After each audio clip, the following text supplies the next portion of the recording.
commencé avec quelque chose qui n'a pas marché, ça ne nous a pas du tout rebuté, donc on a commencé à vendre dans des petites épiceries fines, magasins bio. Ça ne suffisait pas, c'était soit qu'est-ce qu'on fait, on continue ou on ferme. On sait que le produit, on peut le vendre.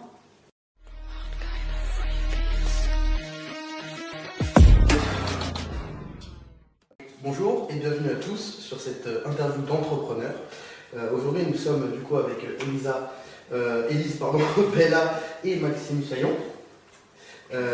Enchantés. Deux entrepreneurs qui ont révolutionné le marché du secteur du thé. Est-ce que vous le direz comme ça? Oui. On va dire comme ça. Ouais. On va dire comme ça. Donc c'est parti. On va commencer par la première partie. Du coup, comme sur chaque interview, je pose 10 questions qui seront les mêmes pour tous les invités. Donc, première question, où sommes-nous? Il y aura peut-être un plan dans la vidéo du coup, pour les gens qui nous regardent de vos locaux. Absolument. Donc du coup, vous nous retrouvez dans nos tout premiers locaux. On est à la Farlède. On est du coup côté Toulon-Est. On était du côté d'Oyoul il y a encore quelques semaines de ça. Dans mon garage. Voilà, exactement. Et du coup, on a changé. On a opté pour des bureaux. Donc là, on est actuellement dans les bureaux. Et au sous-sol, vous verrez du coup l'entrepôt. Ok. Est-ce que vous pensez que vous êtes né entrepreneur ou du coup vous l'êtes devenu par l'expérience ou peu importe? Moi, entreprendre, ça a toujours été un côté que j'ai adoré. Je sais parce que moi, à l'époque, j'étais chez Pépite, j'étais au réseau Entreprendre dès mon bac. Donc, du coup, c'était toujours mon concept où je voulais créer 500 000 idées de boîtes à la minute. Enfin, la CP Awards, s'ils écoutent, ils le savent très très bien. Et du coup, après, on s'est rencontré avec Élise. C'est ça. Et moi, à l'inverse, pas du tout. Je n'avais jamais pensé à ça. Et c'est quand on s'est rencontrés. Et au final, on s'est lancé comme ça. Je n'ai même pas réfléchi en fait. Et au final, je me suis découvert un peu de passion pour entreprendre aussi. Et vous vous êtes rencontrés où du coup? En master. Ok. De base, on était délégués. Finalement, on s'est rapprochés. Oui. Et donc, on s'est dit qu'on voulait se mettre ensemble. Et on est parti en voyage. On s'est dit, on va créer une boîte pour faire ça. Et du coup, c'était le concept un peu de ce qu'on a fait. Il t'a rallié à la cause quoi. Ouais, il m'a rallié à la cause. Et du coup, tu étais à Pépite avant ou non? Toi, pas du tout. Moi, j'ai débarqué comme ça. Ok. Mais elle a fait au M2, tu as été étudiant entrepreneur avec moi. Oui, J'ai fait on a fait des ensemble. Du coup, je suis à Pépite. J'ai même rapatrié les entrepes avec Maxime parce qu'il y a eu un problème. J'ai tout fait au dernier moment. C'est ça. Ok, ouais. On va en parler après. Du coup, vous êtes devenu mentor, mais est-ce que initialement vous avez eu des mentors ou pas forcément mentor par Pépite ou par les entrepreneurs ou quoi, mais quelqu'un qui vous a un peu vraiment inspiré dans votre vie et dans votre parcours? C'est important de le dire parce que on a eu des mentors avant T-Shop, pendant T-Shop du coup, et encore plus maintenant actuellement, qui ne sont pas les mêmes du coup et qui ont bien évolué et que du coup les compétences c'est très très complémentaire. Je dirais à T-Shop, on a eu Thomas Gabel, Nicolas, Anna, des gens qui nous ont bien poussé. On a eu Fabiola, Christophe Bourreau, du réseau Entreprendre, on a eu Jean-Louis qui est aussi fait partie du réseau Entreprendre, on a eu Emmanuel. Janteur, qui est notre associé, du coup, qui nous a bien soutenu sur toute la création du projet, sur le développement. On a un Rolf Parizeau, qui est aussi notre associé, du coup, qui est aussi pour nous un mentor. Et après, on a des gens comme Patrick Genet, qui est un ancien grand patron Europe de chez Métro. Enfin, on a des gens qui nous soutiennent. Et qui ont plein d'expériences qu'ils ont pu nous partager et ça nous a motivés à aller de l'avant aussi. Voilà, je suis un des mentors qu'on a actuellement, même si M. Debel, qui est le directeur de Carrefour Lieu, c'est un des mentors du coup qu'on a, et M. Benamou du système U, c'est les deux mentors qu'on a aussi dans les enseignes. Donc on en a aussi actuellement. Ok, super. Franchement, on va revenir. Ça va être une des interviews que je pense que je vais préférer. Est-ce que, au départ, il y avait des gens qui ne croyaient pas soit en vous, soit en votre projet de révolutionner le marché du thé? J'ai envie de dire, qui y croit au tout début? Oui. Personne. Donc évidemment, au début, en plus, on n'était pas du tout parti sur ça. On partait sur un e-commerce avec une box de thé, donc ça paraît peut-être enfantin. Okay. Je n'y connais rien en e-commerce. Puis au final, c'est nous, on n'a jamais lâché. On savait qu'on voulait aller loin, mais juste on ne savait pas le chemin que prendre. C'est ça. Donc du coup, les gens, c'était un peu compliqué à y croire quand on leur a dit qu'on avait 150 distributions et qu'on allait changer un secteur même encore, qui a 150 ans. Quand on fait grande distribution, ils ouvrent les yeux. Parce que c'est Carrefour, c'est un groupe mondial, c'est U, c'est Métro qui est un groupe mondial, et les gens se disent non, jamais tu vas y arriver. Donc, au-dessus, on va taper à la porte, c'est ce qu'on a fait et ça a fonctionné. C'est quand même comme ça qu'on arrive à se nourrir tous les jours aussi. Voilà. C'est un peu le développement qu'on prend et on est axé sur ça parce que du coup on a un système de famille avec eux qui n'est pas du tout dans relation fournisseur-client type en fait. Enfin voilà, c'est vraiment très très bonne ambiance et c'est pas du tout une vision de je commande un max pour encaisser un max, c'est pas la vision de la origine, c'est pas ça. Le commerce marche pas. Donc voilà. Ok, merci. Comment vous avez réussi du coup à, est-ce que vous le faites, à vous diversifier? Est-ce que vous avez créé d'autres gammes de thé? Est-ce que vous allez peut-être dans le futur voilà, je vous laisse ça. Alors, on va créer des gammes de thé, on en crée encore, on va Oui. sortir des 50 grammes là cet été. Des formats différents, on va sortir des nouvelles recettes avec des choses un peu plus originales, des nouveaux fruits, des goûts qu'on n'a jamais vus chez les autres marques. On sort une gamme premium aussi, qui sera présente à la métro, qui sera présente aussi dans certains carrefours en premium luxe, donc avec du matcha, du thé blanc, des choses exclusivement de base aux boutiques de thé spécialisées, sauf que nous on les fera moins cher. Donc du coup voilà, on a cette vision-là. On a des développements de projets de boîte. Avec d'autres produits qu'on ne dira pas. Qu'on ne dira pas, qui sortiront vers septembre. Donc ça c'est la petite exclue, tu pourras peut-être revenir pour voir ces nouveaux produits. Parce que ça sera ici, du coup il y aura 2 sociétés, plus qu'une. Donc du coup tu pourras découvrir ça. Donc du coup on a une grosse exclusivité pour septembre, un gros boost qui va être énorme sur le développement. Et après on a des produits annexes de boissons glacées, des choses comme ça pour T-Shop en plus qui vont faire des choses assez sympas. Parce que là, du coup, c'est uniquement du thé. Pour l'instant, c'est que du thé. Un thé et infusion. Ouais. On n'a que des produits secs pour le moment. On n'a Ouais, pas de liquide, on n'a pas de produits dérivés, on est en train de les développer. Après, on a développé quand même les dosettes, enfin les infusettes individuelles de thé qui sont biodégradables.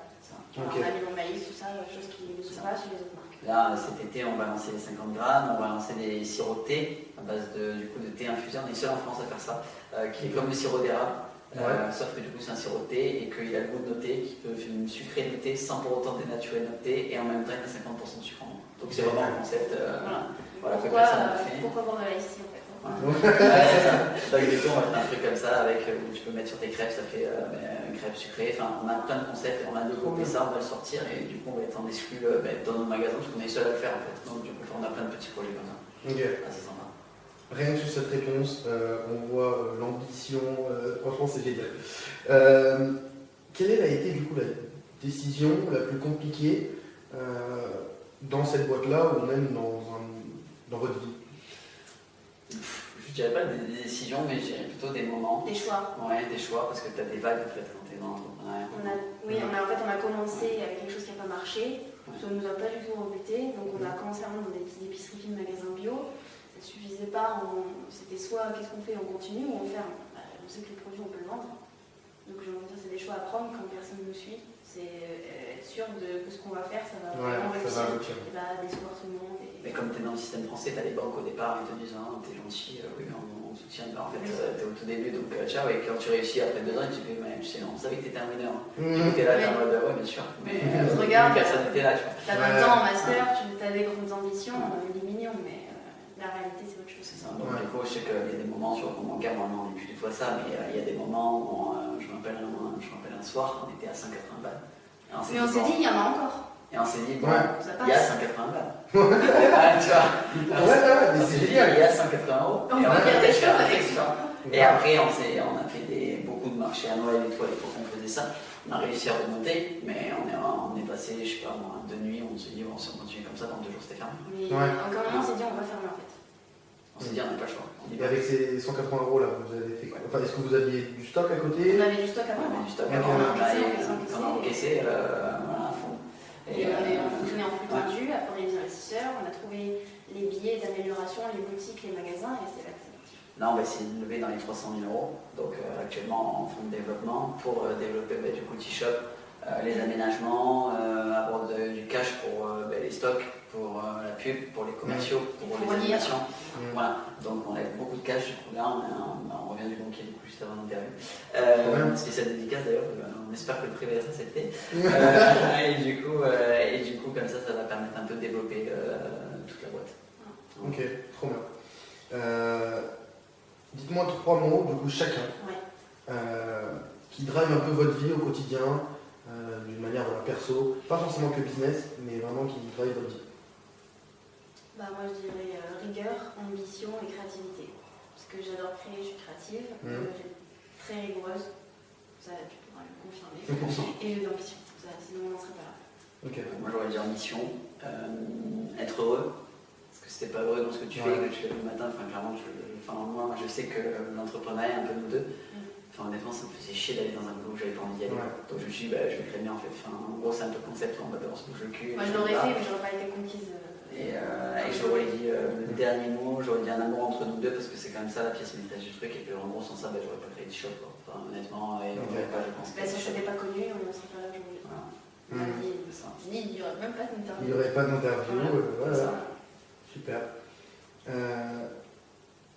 Quelle est votre activité, du coup chacun aussi, pour tout déconnecter, pour décompresser, pour reprendre une bonne dose d'énergie et repartir le lendemain, ou même 15 minutes après peut-être? Manger. Se reposer. Couper un peu les réseaux. Moi, plus rester tranquille, toute seule. Ok. Bon, même petite sieste. On se pose ensemble. On se pose en fait, on coupe tout. Au téléphone, on se pose tous les deux. Même moi, un peu le tennis le matin avec mon père. C'est plus le sport. Mais je sais que mon père, tous les dimanches, me dit on tape dans la balle, et puis moi, à chaque fois la balle, c'est tous les problèmes financiers, clac, clac, clac, clac. Moi, c'est je repose le cerveau et j'arrête de parler entreprise. Parce que c'est vrai qu'on peut vite. Mais du coup, ça permet un peu, c'est un peu les trucs. Et puis moi, quand on est tous les deux, quand on doit rêver, le temps qu'on prend pour nous, en vie perso, ça nous fait du bien, quoi. Ok. De combien était du coup là actuellement votre plus gros contrat? En fait, le truc, c'est qu'avant la fin des études, notre plus gros contrat, c'était genre une épicerie à 200 €. Ok. Et là, on est plus sur 4 000, 5 000. En fait, non, c'est que si on prend juste le Carrefour, je sais qu'en 6 mois, on a fait à peu près 70 000 balles. En chiffre d'affaires. Sans développement. Donc sur l'année, on est à 140, 150 à peu près. Tout magasin confondu, donc c'est pas pareil. Et là, on va essayer d'augmenter à 200 avec eux, et puis on va essayer de faire un petit 50 000. Puis après, les autres développements, métro, tout ça qu'on va mettre en place et tous les hôteliers et tout. On va essayer de faire 300 000 cette année. Donc du coup, on était à 100 000 l'an dernier, on va essayer de faire x3. Ok, trop bien. Voilà. Oui, parce que du coup, j'imagine, tu m'as parlé de prêt tout à l'heure. Il a fallu. Il faut rembourser. Rembourser, mais. Il faut des preuves surtout que ça fonctionne. Ouais, voilà. Et du coup, des projections, etc. On a un bilan déjà, on a un positif. Qui est sorti. Voilà, on a les contrats, on a les prévisions.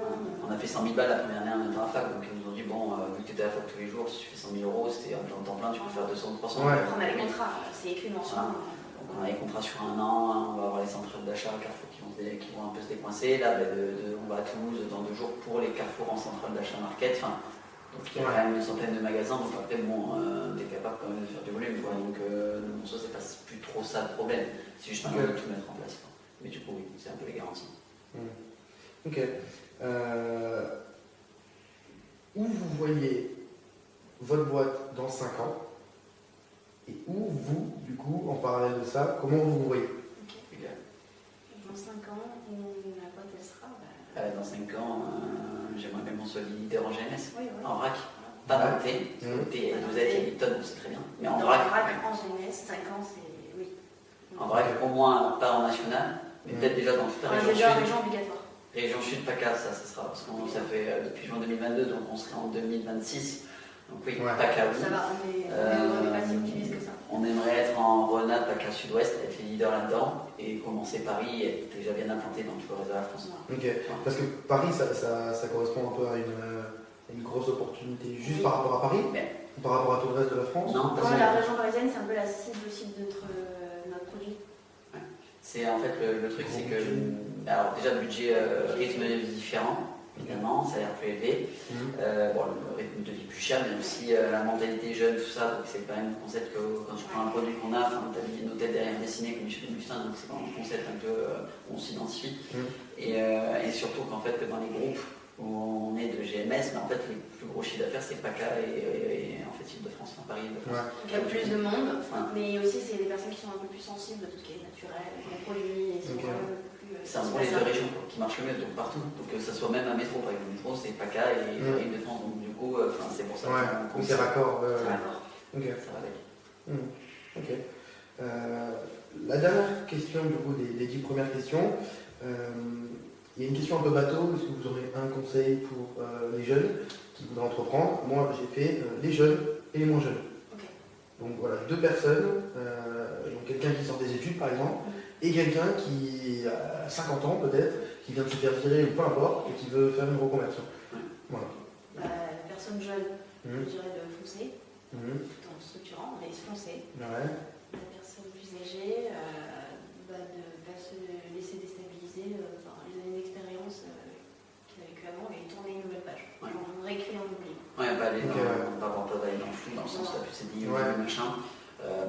En règle générale, tu as plus de budget que quand tu es jeune, tu es capable de lancer plus de trucs aussi. Les banques, tu peux avoir des emprunts plus facilement, donc parce que tu as eu une situation de ta vie, familiale, c'est 50 ans, il y a peut-être une maison, une famille, donc c'est quand même, tu arrives à avoir construit quelque chose. Utiliser son réseau Ouais. aussi. Donc tu as eu du réseau peut-être pendant 30 ans dans ta boîte ou autre, donc tu peux quand même réussir à faire des choses un peu plus rapidement. Après, c'est la peur de l'inconnu, le fait de se replonger, que tu n'as pas envie peut-être à 50 ans de te replonger, donc c'est un peu la motivation. Mais je pense que c'est ce qu'on peut dire comme conseil. Ok, merci beaucoup. Autant pour toutes les questions, franchement c'est super intéressant.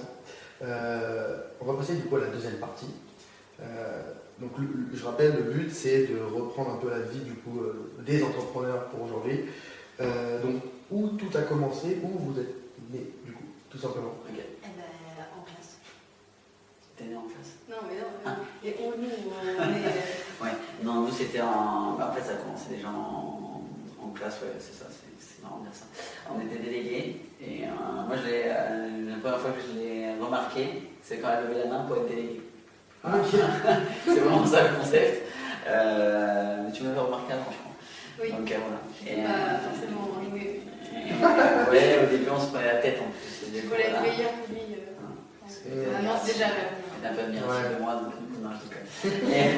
Et du coup, donc ça a commencé là, et c'est comme ça, et on s'est dit, bon, on y va. C'était quoi comme type de discussion?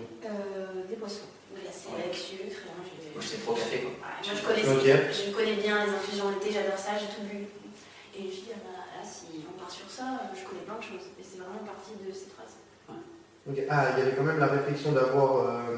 Vous n'êtes pas parti d'un problème et vous Non. vous êtes dit bon, on va faire ça du coup. Ah non, que dalle. Pas du tout. Ah non, on s'est dit, Vous on va. vouliez, Ouais, on s'est dit, on va créer. pourquoi c'était une question d'après, mais tant pis. Pourquoi du coup le secteur du thé? Eh ben, s'il n'est pas renouvelé. En fait, c'est toujours la même chose pour t'expliquer. Les marques ont 150 ans, c'est toujours les mêmes produits, c'est les mêmes arômes, les fournisseurs souvent Cuisine d'Aman, c'est les mêmes. Où il y a des références, c'est les mêmes fournisseurs. Enfin, c'est toujours la même chose. Quand on dit thé, les personnes disent non, j'aime pas le thé. Ou alors non, c'est une tasse de grand-mère. Non, j'aime pas la camomille. Enfin, quand même, on est plus dans les années 50. Ouais. Et puis on peut faire des choses en étant en plus en sport, des trucs assez sympas, quoi. Donc c'est pour ça. Ok. Et du coup, pour plus reprendre l'aspect de votre vie personnelle, quel genre d'enfance vous avez vécu? Et tout à l'heure, vous m'avez dit que ça n'a pas influencé le côté entrepreneurial, mais voilà, quel style d'enfance, comment vous avez vécu l'école, etc. Bah ouais, j'étais très très rigoureuse, je voulais être Ouais. la meilleure à l'école, donc Toujours. je voulais dépasser les autres.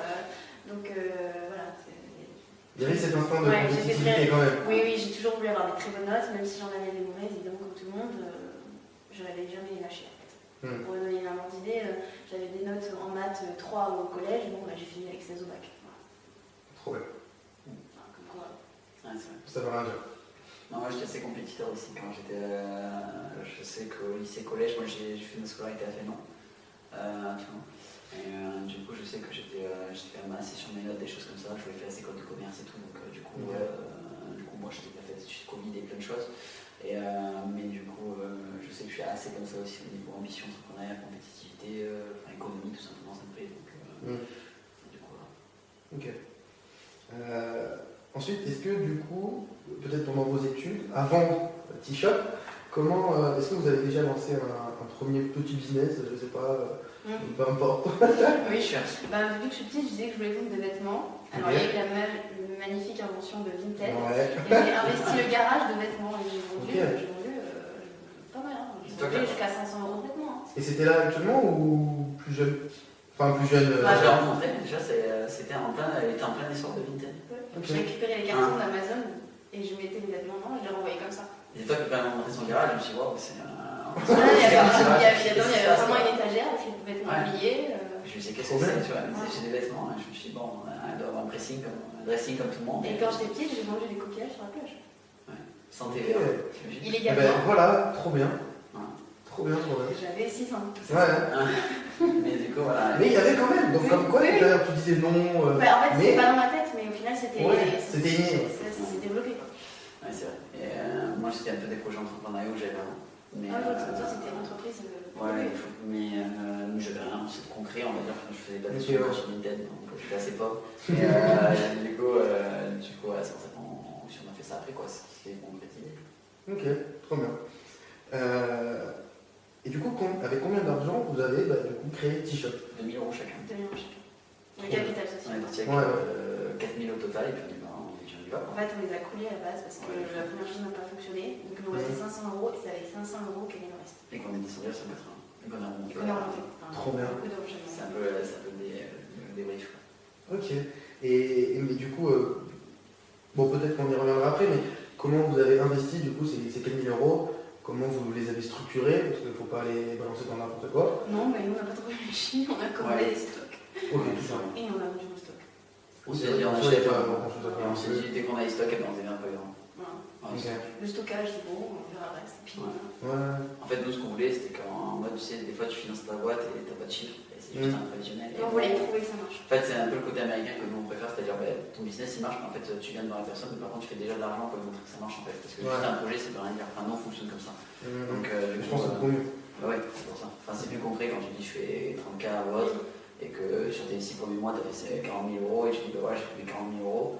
Bah, j'ai quand même fait 40 000 €, quoi. T'as pas fait juste un prévisionnel où je pense faire 40 000, tu vois, c'est pas pareil. Je l'ai fait. Trop bien. Qu'est-ce qui vous avait du coup aimé ce business du thé? Donc tout à l'heure on a vu voilà, les boissons de valeur, etc. Mais voilà, plus concrètement. Bah, moi, c'est d'associer tous les mélanges avec les fruits qu'on peut faire et faire changer aussi la vie qu'ont les gens sur le thé, faire aimer le thé. Ça, c'est Ok. C'est vrai que c'est Ouais, donner un coup de jeune.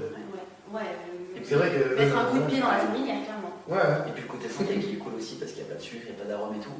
Et nous, le plaisir aussi de vraiment démocratiser le thé glacé. C'est un truc qui n'est pas assez en France démocratisé. Et, enfin, on a eu une histoire du bubble tea qui pourrait de sucre et que du coup maintenant les gens ne veulent plus.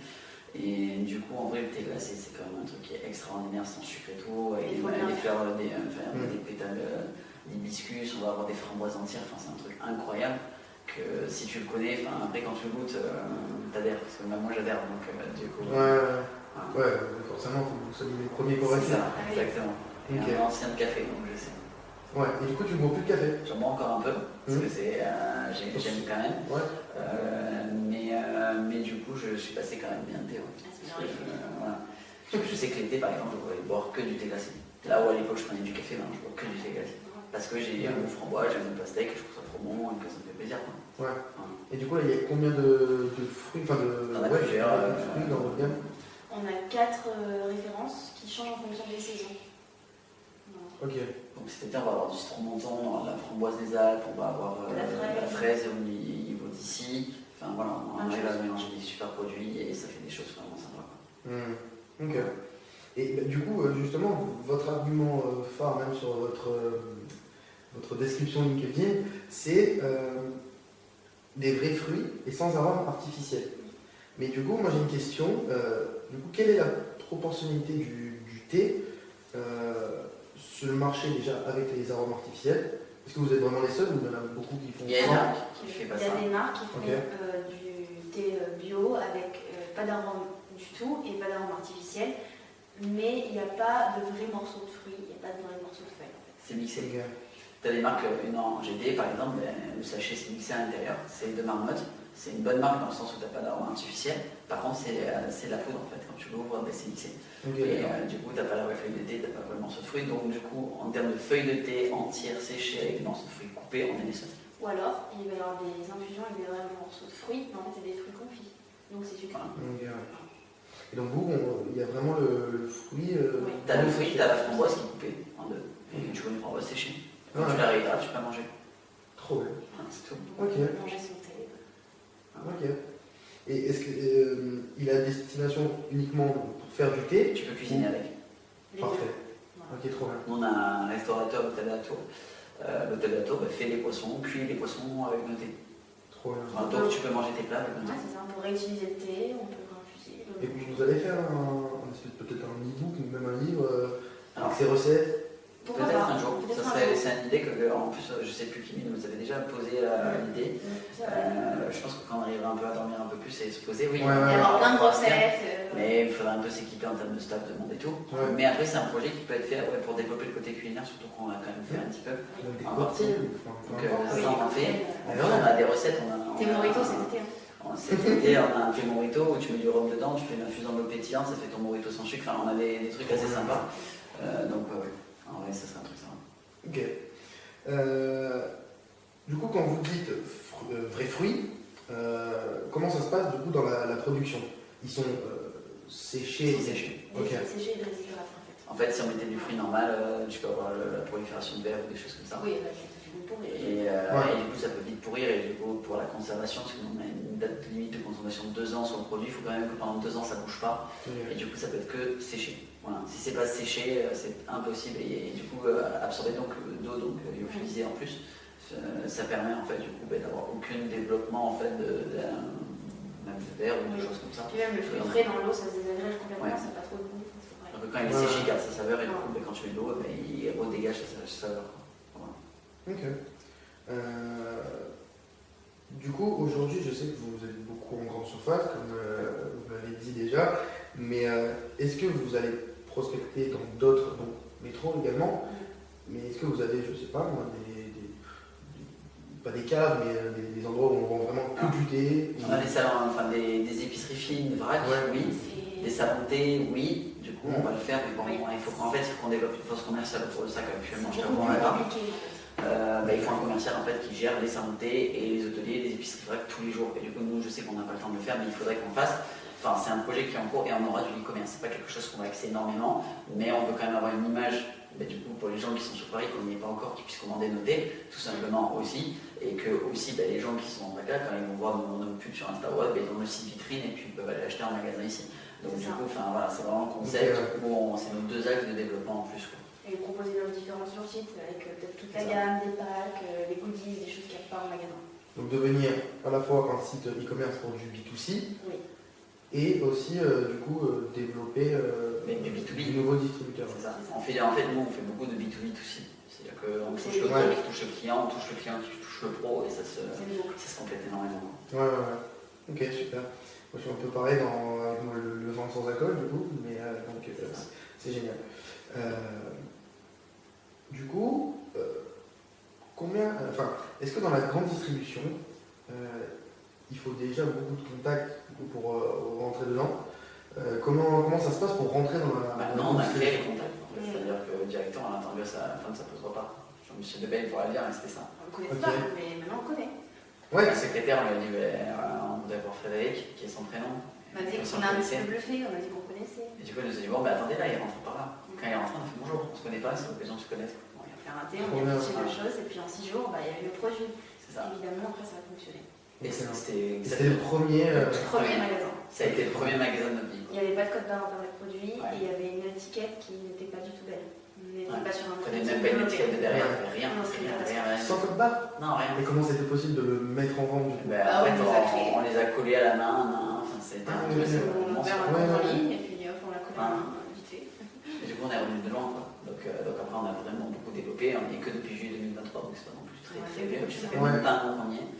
Et du coup, ça fonctionne bien. Ok. Et du coup, en un an, ça serait quoi c'est quoi la progression? La progression, c'est qu'en juillet, on en avait 0, on en a une trentaine maintenant. Donc du coup, je pense qu'en un an, on peut en faire une soixantaine. Après, le but, c'est de stabiliser, que ça tourne aussi. Ça sert à rien d'en ouvrir pour ne pas les suivre. Et finir à 500, c'est ça. Mais ce qui compte, c'est de bien stabiliser, d'avoir une très forte. Tu vois, je pense, moi, honnêtement, que si on travaille dans toute la région PACA, l'Occitanie, qu'on a eu et qu'on a Carrefour, on est capable de faire au moins 500, 600 000 euros largement. Il y a un impact dans la région, être connu, mais On pourra largement les faire. Ok. Et oui, donc c'est vraiment un choix de rester Au début, oui. Ouais. Pour les groupes directs, les transports, les choses comme ça, toutes ces choses-là, en fait, quand tu es dans la logistique de grande distribution, là, tu prends ta charge toi. Donc, du coup, tu es obligé de calculer tes coûts de revient sur les produits, sur les transports, sur le mec qui va te facturer l'essence avec un taux en fonction de la journée, sur plein de choses comme ça. Comment ça se passe? C'est eux qui gèrent et ils vous refacturent? Non, on n'a que des personnes externes. Donc nos commerciaux, c'est une agence externe. Il y a la facture en fait. Nos animateurs, c'est externe, c'est un taux journalier. Donc c'est-à-dire que X jours, on fait 6 animations, ça va nous coûter 800 balles ou 1200 euros par jour. Donc ça va vite parce que c'est dans la 4 mêmes coups, c'est ça.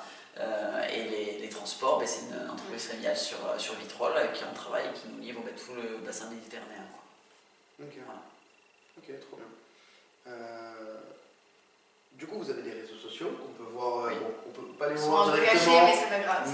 mais ils sont là. Ouais, voilà. Comment vous avez, est-ce que vous avez déjà une stratégie de contenu?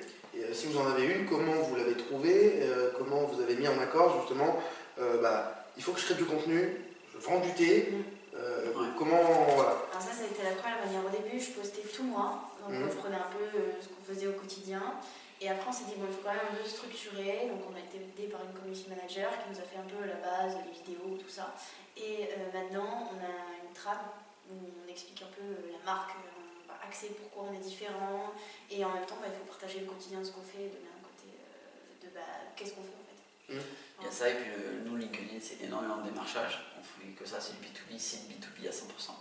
Je sais que ça nous a déjà ouvert des magasins, qu'il y a déjà des gens qui nous connaissent avant même qu'on arrive en magasin parce qu'on est sur LinkedIn.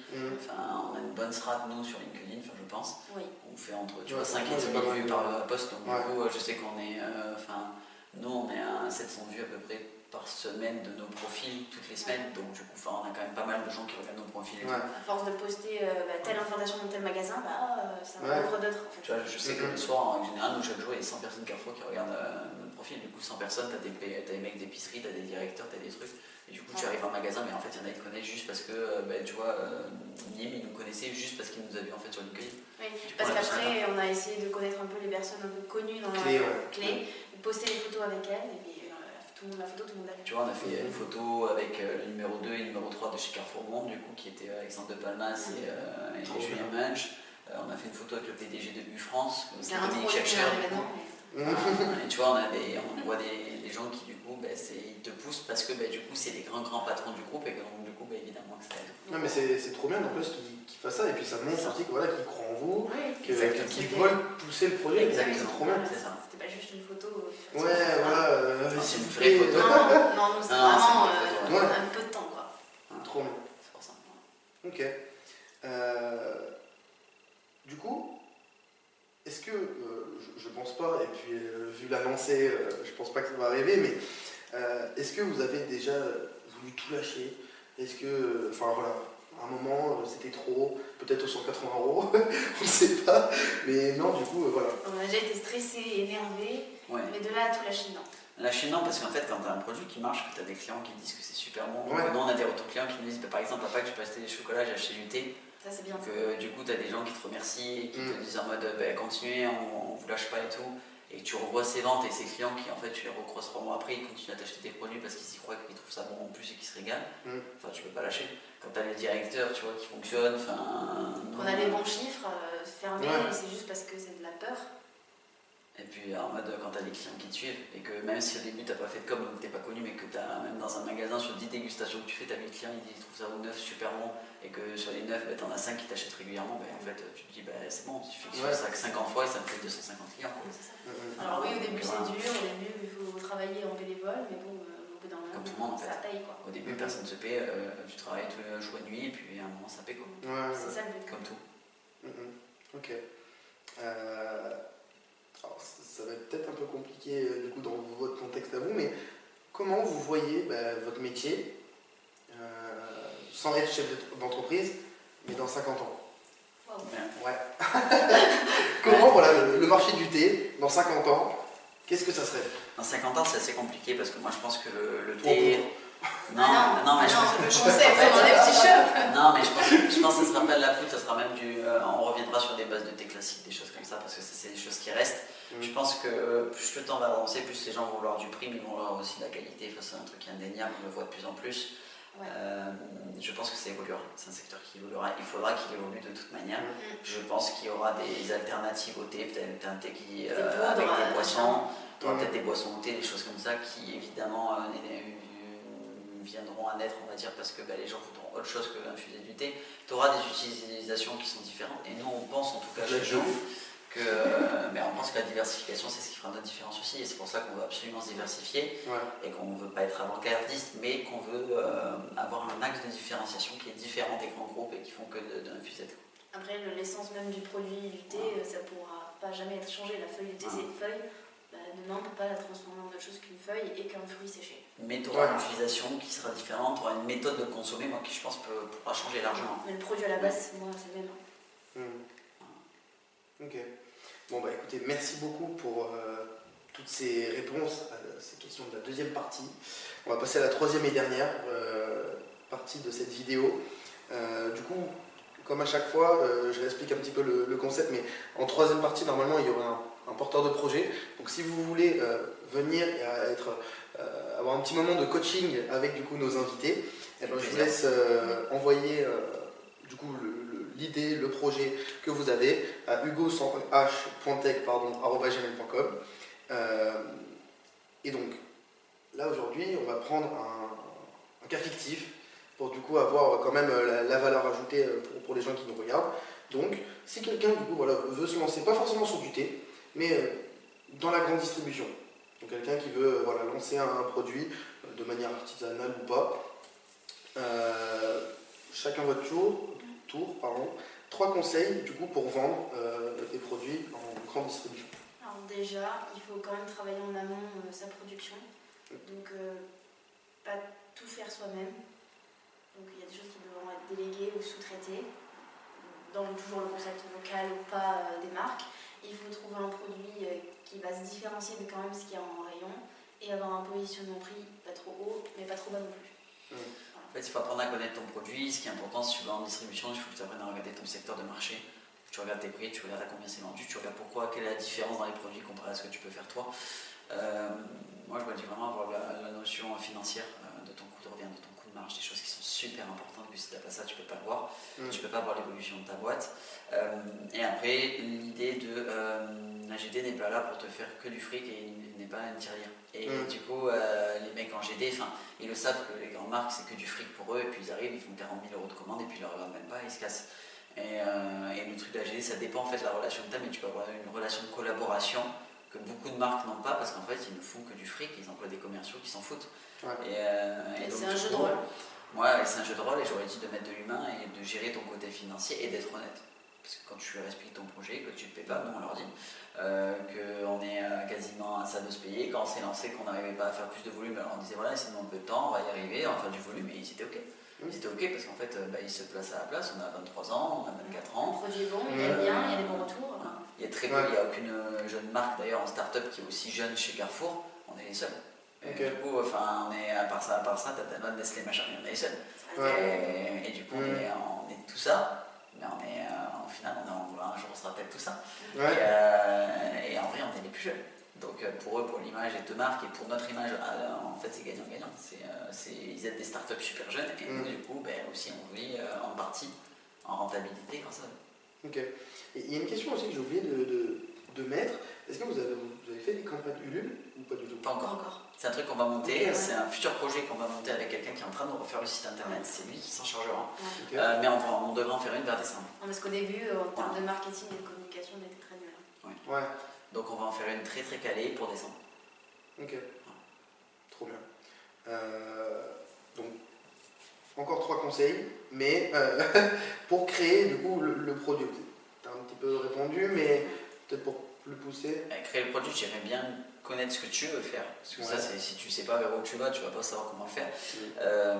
Pas penser forcément à l'international. Des fois, tu as des partenaires qui sont juste clés, qui sont à côté de chez toi, c'est possible aussi. Et puis après, pas avoir peur d'innover, ton produit sera vraiment dès le premier tour de table. Il faudra que tu fasses peut-être 4, 5, 6 tours. Ça va te coûter peut-être de l'argent, mais peut-être qu'au final, tu arriveras à sortir le bon produit. Rien n'empêche que ta première version 1, tu peux pas essayer de la vendre. C'est ce qu'on a fait. Et quand tu vas le faire tester, tu le fais tester à qui? Ton ton entourage, tes Est-ce premiers que ça clients. sera vraiment le bon... Ouais, Tes premiers clients, tes premiers partenaires, les gens qui vendent tes produits. Les gens dans la rue. C'est à eux. Nous, je sais que nos premiers testeurs, en dehors de notre famille, c'était nos premiers clients. Et Ouais. les partenaires qui nous ont pris. Voilà. Ouais, forcément. Ouais. Comme Carrefour, quand ils te disent est-ce que ça marche, les premiers testeurs, c'est les membres du personnel de Carrefour et les clients. Son client, il n'y a pas d'entreprise. C'est les deux. Et ils attendent le retour des clients. C'est eux les testeurs. Ok. Voilà. Et comment vous faites justement pour récupérer l'avis de client? Et alors, nous, on a une adresse mail derrière le sachet qui est destinée aux clients, à l'avis client. Ok. Sinon, on envoie un QR petit code. QR code pour l'avis Google aux clients. Maintenant, on leur demande de faire des retours avec Instagram. On a Par pris des téléphone. fois, oui, par aussi. téléphone. On a pris des retours en direct quand on était en dégustation, quand on a fait des marchés nocturnes. C'est ça. Enfin, voilà. Donc, on a vraiment des retours sur toute forme. On a des mails, on a des messages, on a des. On prend tout. Enfin, Ouais. on a tous les retours, on a une fiche Google, on a plein d'avis dessus. Je crois qu'on est d'ailleurs à plus de 95 étoiles. Oui. Enfin, on a vraiment On les a travaillés. Ok, et on n'a que des avis positifs, donc on se dit à partir de là, voilà, ouais. il n'y a plus qu'à. Ouais.